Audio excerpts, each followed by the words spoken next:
આજે હું બપોરના આરામ કરતી હતી અને અચાનક જ કોઈનો બોલાવાનો અવાજ આવ્યો, વંદના.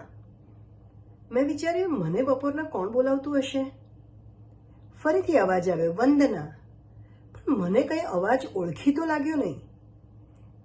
હવે અમારી સોસાયટીમાં બીજી પણ વંદના રહે છે, એટલે મને એવું લાગ્યું કે એ કોઈ બીજી વંદનાને બોલાવતો હશે, કેમ કે આ અવાજ મને ઓળખીતો નથી. અને એટલે હું ઊભી થઈને જોવા ના ગઈ.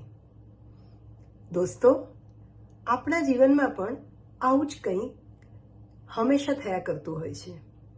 જ્યારે આપણને તકલીફ પડે ત્યારે આપણે હંમેશા ઈશ્વરને યાદ કરીએ છીએ અને એવું ઈચ્છીએ છીએ કે ઈશ્વર આપણી તકલીફ તરત જ સાંભળે અને મદદ માટે આપણે પાડેલી બૂમ સાંભળીને બેઠો થઈને દોડીને આપણી મદદ કરવા આવી જાય.